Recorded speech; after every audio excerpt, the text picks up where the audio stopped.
예수님을 믿지 않는 사람들에게 가장 복된 말은 예수님을 믿으십시오 하는 말입니다. 예수님을 믿으면 제사함 받고 하나님의 자녀로 거듭나고 새 생명을 얻게 되기 때문입니다. 그렇다면 예수님 믿고 구원받고 새 생명을 얻은 성도들에게 가장 복된 말이 무엇일까요? 성령 충만을 받으십시오 하는 말입니다. 성령 충만을 받으면 예수님 안에서 놀랍고 풍성한 삶을 살게 되기 때문입니다. 요한복음 10장 10절에서 예수님은 말씀하셨습니다. 내가 온 것은 양으로 생명을 얻게 하고 더 풍성히 얻게 하리는 것이라. 예수님이 이 땅에 오신 두 가지 목적이 있습니다. 첫 번째 목적은 우리에게 생명을 주시기 위해서 오셨습니다. 십자가 보혈로 우리의 죄를 사하시고 우리에게 새 생명을 주셨습니다. 두 번째는 새 생명을 얻은 우리에게 더 풍성한 생명을 누리도록 하시기 위해서 예수님은 오셨습니다. 예수님 안에 있으면 풍성한 생명을 누릴 수 있습니다. 생명에도 두 종류가 있습니다. 생존을 위한 생명이 있고 풍성한 생명이 있습니다. 제가 이스라엘 성지 연구소에 머물면서 한 번은 유대 광야를 지나서 갈릴리 호수로 올라가면서 그 주변에 피어 있는, 심어져 있는 두 종류의 나무를 본 적이 있습니다. 한 종류의 나무는 광야, 사막에서 자라는 나무였습니다. 척박한 환경에서 겨우 생명을 유지하며 사는 나무들이었습니다. 잎도 없고 열매는 찾아볼 수도 없고 힘겹게 생명을 유지하고 있었습니다. 그런데 갈릴리 호수 주변의 나무들은 잎이 푸르고 풍성한 열매가 맺혀 있고 생명력이 넘쳐 흐르고 있었습니다. 예레미야 17장 8절 말씀처럼 물가에 심어진 나무가 그 뿌리를 강변에 뻗치고 더위가 올지라도 두려워 아니하며 그 잎이 청청하며 가무는 해에도 걱정이 없고 결실이 그치지 아니함 같으리라. 두 종류의 나무를 보면서 야, 나무라도 다 같은 나무가 아니구나 하는 생각을 한 적이 있습니다. 예수님께서 우리에게 주신 생명은 사망과 죽음에서 벗어나서 겨우 목숨을 이어가는 생존을 위한 생명 정도가 아닙니다. 하나님이 주신 행복과 즐거움과 넘치는 삶의 기쁨을 날마다 풍성히 누리며 사는 생명입니다. 그 풍성한 삶을 이웃들에게 나누어 주고 흘려 보내고 축복의 통로가 되는 생명을 우리에게 허락하신 것입니다. 이것이 바로 성경에서 말하는 성령 충만한 삶입니다. 그래서 성령 충만을 받아라 그렇게 말하고 있는 것입니다. 우리 모두가 다 성령 충만 받기를 원합니다. 축원합니다. 아멘. 성령 충만이란 우리의 전 인격과 삶이 성령에 의해서 지배받는 것을 말합니다. 다른 말로 말하면 예수님께서 우리의 삶의 주인이 되셔서 온전히 우리의 삶을 다스려 주시는 것입니다. 성령 충만의 핵심이 무엇일까요? 성령 충만의 핵심은 예수님이 우리 마음에 오셔서 주인 되시는 것이 성령 충만의 핵심입니다. 예수님께서 우리 안에 계시면서 우리의 삶을 다스리시고 주관하시고 이끌어 주시는 것이 성령 충만의 핵심인 것입니다. 그래서 내 마음에 예수님의 통치가 이루어지고 하나님의 나라가 이루어지게 되는 것입니다. 그러므로 성령 충만은 정권이 바뀌는 것이다 그렇게 말할 수도 있습니다. 내가 주인인 나라에서, 내가 왕인 나라에서 예수님이 주인이신 나라, 예수님이 왕이신 나라로 바뀌는 것이 성령 충만입니다. 내가 왕 노릇하고 있고 주인 행사하고 있으면 예수님은 우리를 다스릴 수가 없습니다. 예수님은 우리 마음 밖으로 쫓겨나십니다. 그리고 주님은 문 밖에 서서 이렇게 안타깝게 우리를 향하여 말씀하십니다. 볼지어다, 내가 문 밖에 서서 두드리노니 누구든지 내 음성을 듣고 문을 열면 내가 그에게로 들어가 그와 더불어 먹고 그는 나와 더불어 먹으리라. 안타깝게도 이 말씀은 예수님을 전혀 모르는 세상 사람들을 향하여 주시는 말씀이 아니라 아시아 7교회 가운데 하나인 라오디게아 교회 성도들에게 주시는 말씀입니다. 이미 예수님을 믿고 있고 나는 성도라고 말하고 있는 성도들에게 주시는 말씀입니다. 라오디게아 교회 성도들의 문제는 예수님을 믿고 있다 하면서도 성령 충만하지 않은 것입니다. 라오디게아 교회는 부요했어요. 성도들도 아주 부요했습니다. 부족한 것이 없었습니다. 부자였고 모든 것이 다 넉넉했습니다. 그들은 하나님 대신에 성공과 더 많은 부와 명예를 얻는 것이 그들의 관심의 대상이었고 기도의 제목이었습니다. 예수님을 믿어도 예수님을 주인으로 모시지 않았던 것입니다. 그러므로 라오디게아 교회 성도들 가운데 주님의 통치가 임할 수가 없었던 것이었습니다. 그래서 주님은 그 라오디게아 성도들을 바라보면서 너희가 나를 믿고 있는다 하는데도 공고하고 가련하고 가난하고 눈멀고 벌거벗은 수치 가운데 살고 있다, 그렇게 말씀하고 있어요. 아니, 분명히 예수님 믿고 있어요. 사람들에게 나는 라오디게아 교회 성도입니다 자랑스럽게 이야기하고, 나는 좋은 교회 다니고 있습니다. 우리 교회는 부족함이 없는 교회입니다. 그런데 우리 주님 보실 때 공고하고 가련하고 가난하고 눈멀고 벌거벗은 수치 가운데 너희들이 살고 있구나, 그렇게 안타까워서 말씀하고 계시는 것입니다. 사랑하는 성도 여러분, 오늘 우리의 삶이 공고하다면 지금 예수님이 어디에 계시는지를 돌아봐야 됩니다. 성령 충만은 예수님을 내 마음의 주인으로 모시는 것입니다. 우리의 삶이 지금 가련하다면 성령 충만 받아야 됩니다. 우리의 삶이 궁핍하고 앞이 보이지 않는다면 다른 데서 해답을 찾을 것이 아니라 주님을 내 마음에 모시고 성령 충만 받아야 됩니다. 그래야지 문제가 해결되는 것입니다. 지금 우리의 삶이 수치스럽게 느껴진다면 그것도 역시 성령 충만을 받아야 할 문제입니다.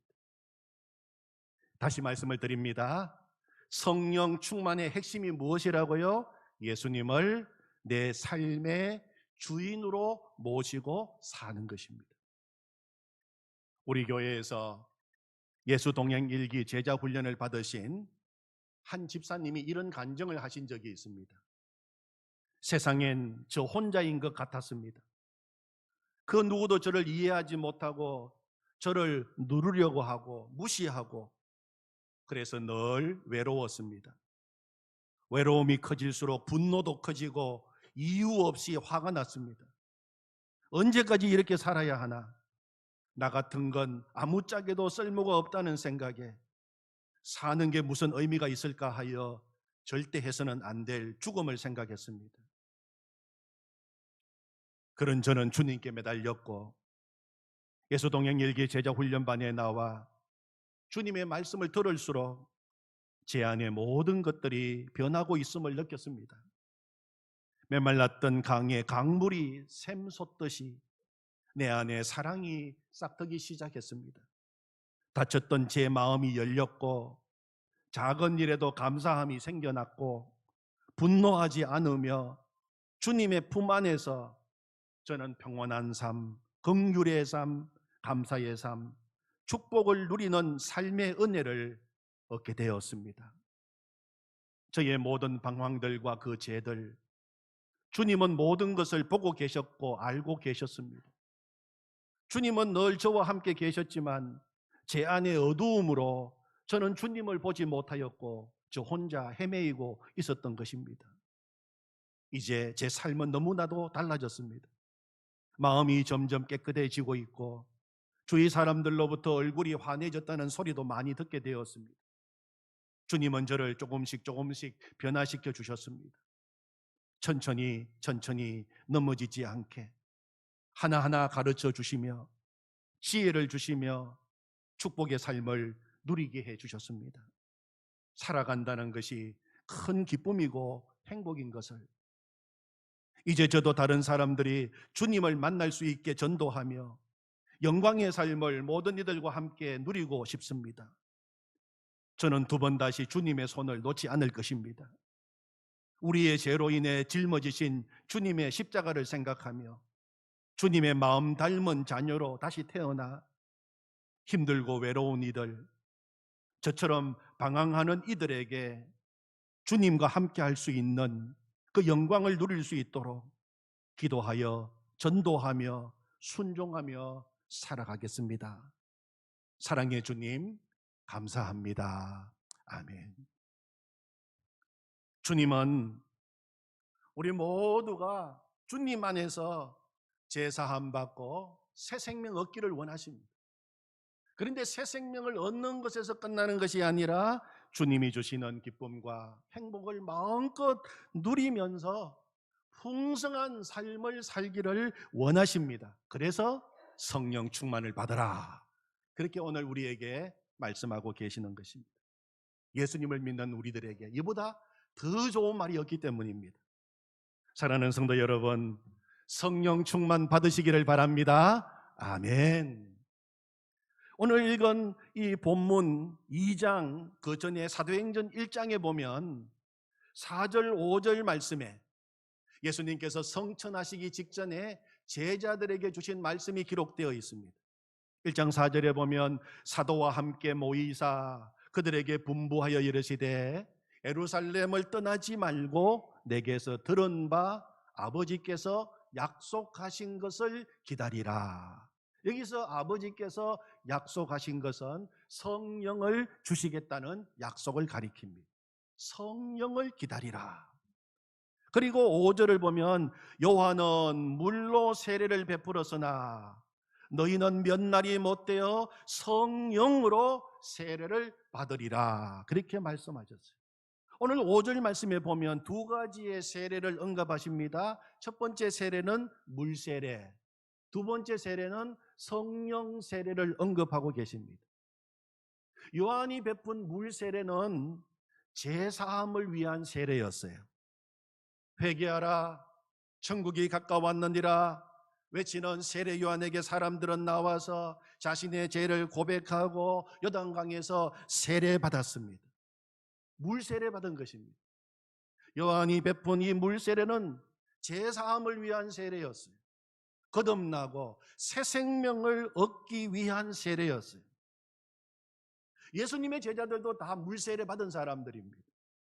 그런데 물세례 이미 받은 제자들에게 이번에 예수님께서 예루살렘을 떠나지 말고 기다려라. 그리고 하신 말씀이 성령 세례 받으라. 그렇게 말씀하신 것입니다. 몇 날이 못 되어서 하나님이 주시고자 약속하신 성령께서 오실 것이고 너희는 성령 세례를 받을 것이다. 그렇게 말씀하셨습니다. 이 성령 세례에 대해서 깊이 들어가면 여러 가지 이야기들이 있지만 가장 분명한 것은 예수님께서 성천하시고 열흘 뒤 오순절날 임한 성령 사건을 말합니다. 오늘 우리가 함께 읽은 사도행전 2장을 보면 120여 명의 성도들이 모여서 함께 기도하고 함께 예배드리는 그 자리에 성령께서 임하시게 되었어요. 그리고 그 자리에 모여있는 모든 사람들에게 남녀노소를 막론하고 성령께서 임하시는 놀라운 역사가 일어나게 된 것입니다.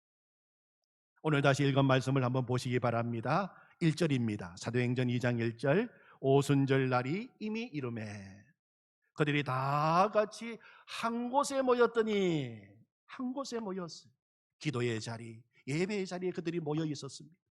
2절에 보면 호련히 갑자기 하늘로부터 급하고 강한 바람 같은 소리가 있어 그들이 앉은 온 집에 가득하며, 3절 말씀, 마치 불의 혀처럼 갈라지는 것들이 그들에게 보여 각 사람 위에 하나씩 임하여 있더니, 4절, 오늘 요절 말씀인데 같이 읽어보겠습니다.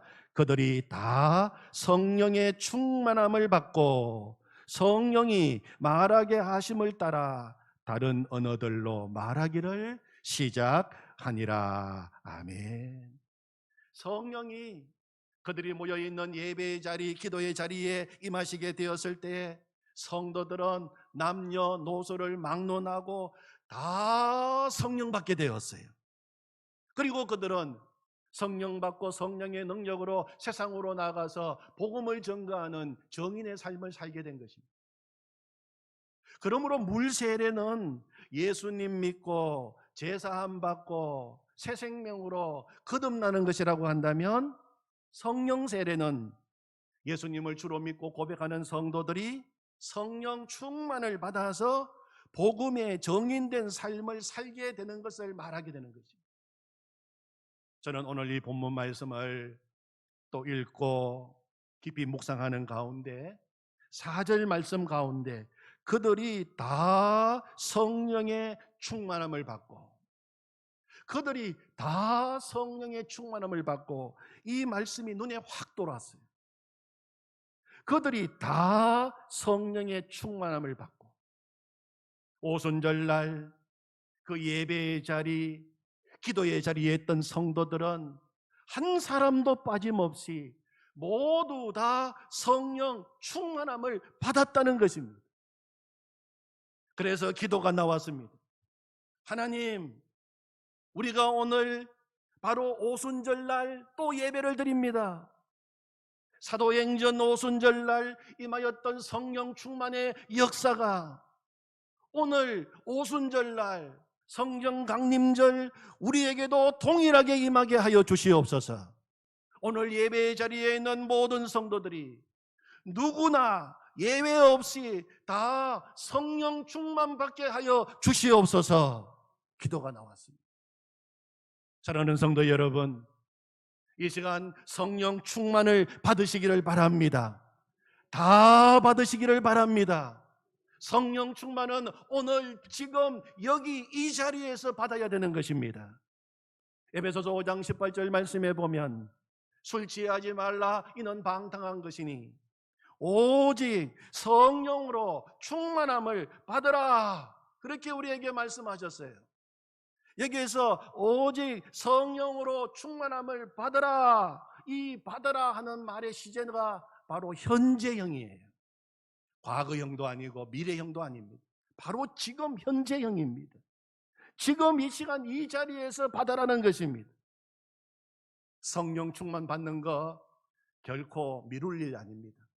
오늘은 내가 좀 준비가 안 됐고 내 마음이 그러니까 내가 언제 마음 정리해서 날 잡아서 성령 충만 받겠습니다. 성령 충만은 날 잡아서 그날 한꺼번에 받는 거 아닙니다.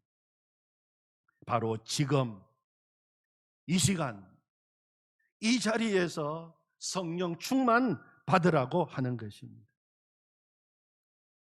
혹시 이 자리에 세상에서 실패하고 오신 성도님이 계십니까?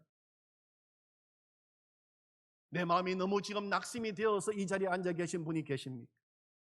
마음이 너무 답답하고 기대한 것들이 다 무너져서 마음에 실망이 가득하십니까?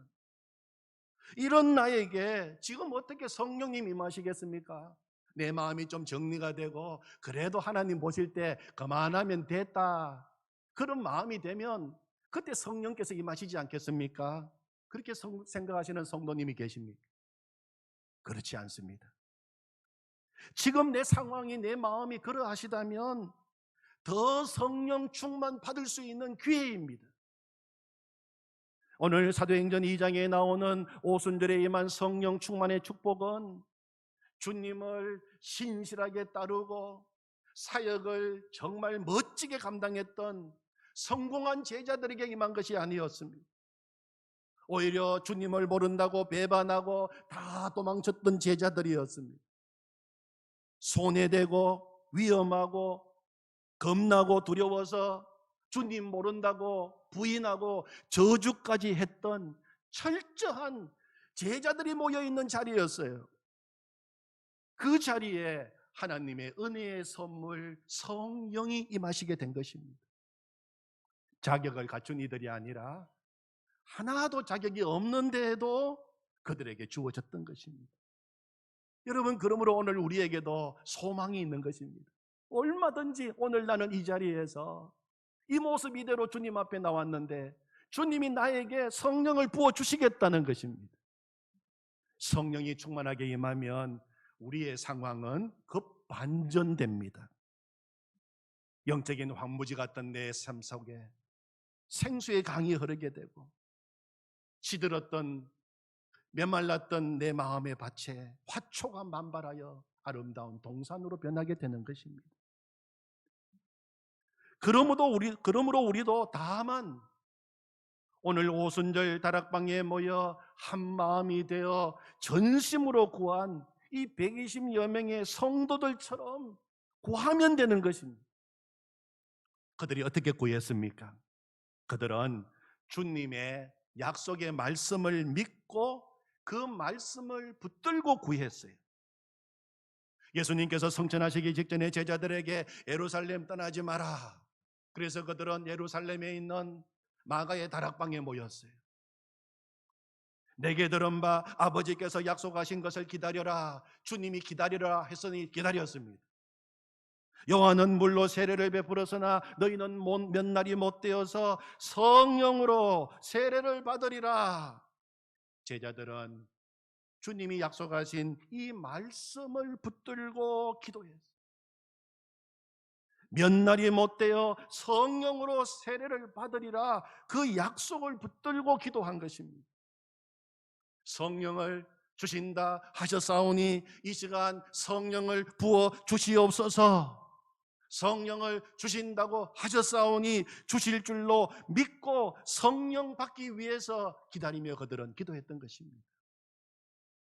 기도는 내 상황 붙들고 기도하는 거 아닙니다. 지금 내 상황이 너무 힘들고 내 답답하니 이 상황 붙들고 기도하는 것도 아닙니다. 주님, 기도는 내 열심으로 하는 것도 아닙니다. 기도는 하나님의 약속의 말씀을 붙들고 기도하는 것입니다. 신실하신 하나님, 나를 사랑하시되 끝까지 사랑하시는 하나님, 한 번도 나를 포기하지 않으신 하나님, 한 번 말씀하시는 것은 반드시 이루시는 하나님, 나에게 가장 좋은 것을 가장 좋은 때에 가장 좋은 방법으로 주시는 하나님, 이 좋으신 하나님을 믿고 기도하는 것입니다. 예수님께서는 구하는 자에게 성령을 주시겠다고 약속하셨습니다. 너희가 악할지라도 좋은 것을 자식에게 줄 알거든 하물며 너희 하늘 아버지께서 구하는 자에게 성령을 주시지 않겠느냐. 반드시 주신다는 것입니다. 좋으신 하늘 아버지께서 구하는 자에게는 반드시 성령을 주신다는 것입니다. 하나님을 신뢰하며 약속의 말씀을 붙들고 기도하는 사람은 계속 기도할 수 있어요. 끝까지 기도할 수 있습니다. 보십시오. 몇 날이 못 되어서 성령으로 세례를 받으리라 하신 주님의 약속의 말씀을 붙들고 기도했는데 하루가 저물어 가도 아무런 일이 일어나지 않았어요. 이튿날에도 아무런 일이 일어나지 않았습니다. 3일이 되어도 마찬가지였습니다. 내 마음으로 기도하고 내 열심으로 기도하고 내 상황 바라보면서 기도한 사람이라면 벌써 기도를 그만두었을 것입니다. 5일이 지나고 6일이 지나고 7일이 지나고, 그러나 이 120여 명의 성도들, 주님의 약속의 말씀을 붙들고 그 자리에 앉아서 기도하는 사람들은 끝까지 기다렸어요. 말씀 붙들고 끝까지 기다렸던 것입니다. 이것이 구하는 것입니다. 열흘째 되던 날 오순절이 되었어요. 호련히 기도하고 있는 그들에게 바람같이 불같이 성령께서 그 자리에 모여있는 모든 성도들에게 충만하게 임하게 된 것입니다. 약속의 말씀을 믿고 끝까지 그 자리를 떠나지 아니하고 주님 앞에서 기도했던 성도들은 한 사람도 빠짐없이 모두 다 성령의 충만함을 받게 된 것입니다. 사랑하는 성도 여러분, 성령 충만을 사모하시기를 바랍니다. 이 시간 이 자리에서 성령 받기를 사모하십시오. 그리고 구하시기를 바랍니다. 주님, 성령을 주신다고 하셨사오니 성령으로 충만하게 하여 주시옵소서. 이 시간 우리가 성령으로 충만하게 되기를 사모하면서 앞에서 불렀던 찬송 183장 1절과 우리 4절을 우리 같이 부르겠습니다. 빈들의 마른 불같이 시들은 나의 영혼, 주님이 약속한 성령 간절히 기다리네. 참되신 사랑의 언약 어길 수 있사오랴. 한번 약속하신 주님의 약속은 신실하게 이루어집니다. 오늘의 흡족한 은혜 주실 줄 믿습니다. 가물어 메마른 땅에 단비를 내리시듯 성령의 단비를 부어 새 생명 주옵소서. 우리의 기도로 하나님 앞에 올려드리겠습니다.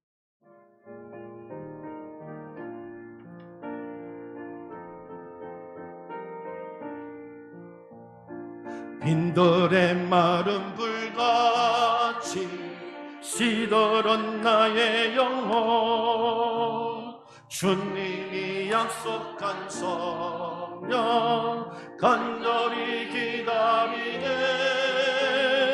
가물어 메마른 땅에 단비를 내리시던 성령의 단비를 부어 새 생명 주옵소서.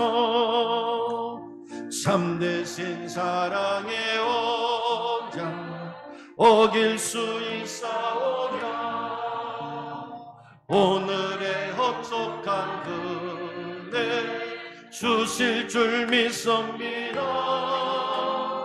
가물어 메마른 땅에 단비를 내리시던 성령의 단비를 부어 새 생명 주옵소서.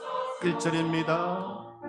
빈들의 마른 불같이 시들은 나의 영혼, 주님이 약속한 성령 간절히 기다리네. 가물어 메마른 땅에 단비를 내리시던 성령의 단비를 부어 새 생명 주옵소서. 참되신 사랑의 언약 어길 수 있사오랴. 오늘의 흡족한 은혜 주실 줄 믿습니다. 가물어 메마른 땅에 단비를 내리시던 성령의 단비를 부어 새 생명 주. 다시 한 번 더 간절하게. 빈들의 마른 불같이 시들은 나의 영혼, 주님이 허락한 성령 간절히 기다리네. 가물어 메마른 땅에 단비를 내리시던 성령의 단비를 부어 새 생명 주옵소서. 참되신 사랑의 언약 어길 수 있사오랴. 오늘의 흡족한 은혜 주실 줄 믿습니다.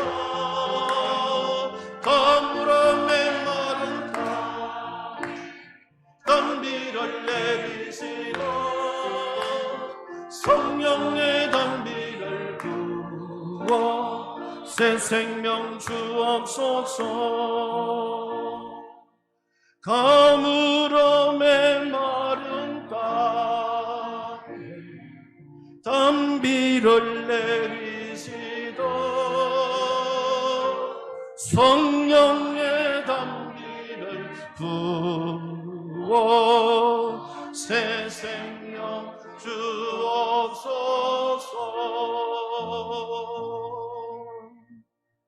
하나님 아버지, 예수님을 믿는다고 하면서도, 예수님이 나의 구주라고 말하면서도 내 인생은 공고했고 가련했고 피곤했고 가난했고 벌거벗은 듯 수치스러운 인생이었습니다. 성령 충만 받지 못했기 때문입니다. 하나님, 이 시간에 우리에게 성령 충만을 허락하여 주시옵소서.